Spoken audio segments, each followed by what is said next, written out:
नमस्कार।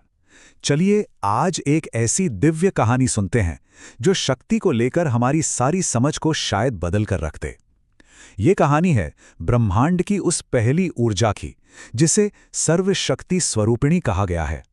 एक ऐसी शक्ति जो सृष्टि के हर एक कण में है और शायद हमारे अंदर भी।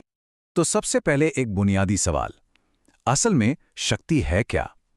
क्या ये किसी को कंट्रोल करना है, किसी पर हावी होना है, या फिर ये कुछ बिल्कुल ही अलग है? ये कहानी हमें इसका एक बहुत ही हैरान करने वाला जवाब देती है।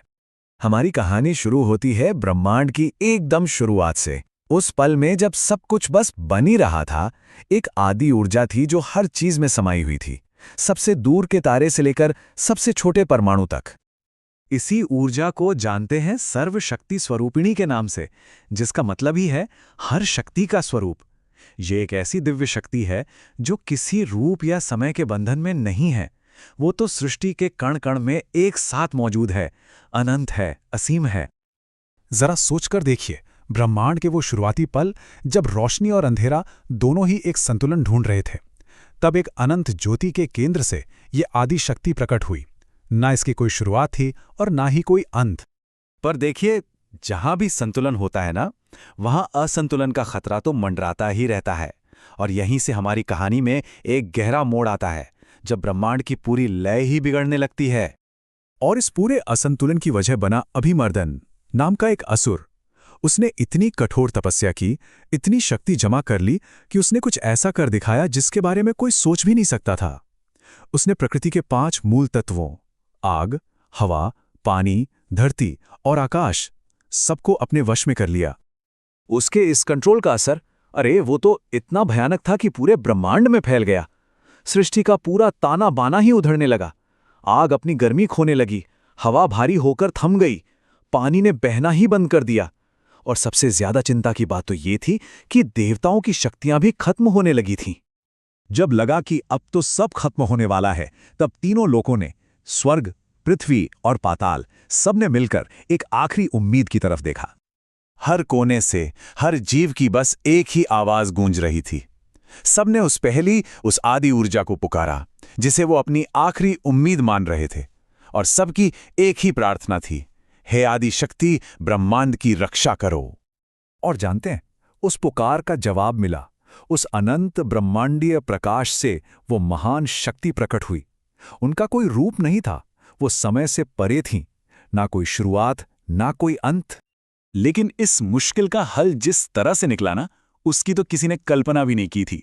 उनका तरीका एकदम अनोखा था। उन्होंने कोई हथियार नहीं उठाया, कोई लड़ाई नहीं हुई, कोई हिंसा नहीं। ये शक्ति का एक बिल्कुल ही अलग प्रदर्शन था। सिर्फ उनका होना ही काफी था। जैसे ही वो प्रकट हुई, उनका तेज, उनकी रोशनी हर तरफ फैल गई। और उस रोशनी ने ठीक वैसे ही जैसे उगता हुआ सूरज धुंध को खत्म कर देता है, सारे असंतुलन को सोख लिया। और पंचतत्व वो अपने आप ही अपने असली रूप में लौट आए। और अभिमर्दन का क्या हुआ? उसकी सारी तपस्या, सारी शक्ति जो उसने कंट्रोल करके हासिल की थी, वो उस दिव्य तेज में ऐसे घुल गई मानो सुबह की पहली किरण पड़ते ही अंधेरा गायब हो जाता है। तो आखिर में ये कहानी हमें शक्ति के असली मतलब के बारे में क्या सिखाती है? चलिए इसके गहरे संदेश को समझने की कोशिश करते हैं। देखिए, ये कहानी ना हमें शक्ति के 2 बिल्कुल अलग अलग रूप दिखाती है। एक तरफ है अभिमर्दन की शक्ति जो बाहरी है, कंट्रोल पर टिकी है और आखिर में सब कुछ बिगाड़ देती है। और दूसरी तरफ है आदि शक्ति की शक्ति जो अंदर से आती है, सिर्फ मौजूदगी पर आधारित है और हमेशा संतुलन बनाती है। तो इस पूरी कहानी का जो सार है ना, वो 3 जरूरी बातों में छिपा है।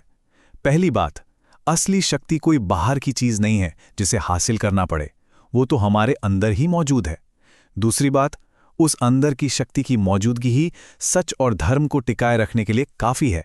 और तीसरी और सबसे जरूरी बात, जो इंसान अपनी इस अंदर की ऊर्जा को पहचान लेता है ना, उसके लिए फिर कुछ भी नामुमकिन नहीं रहता।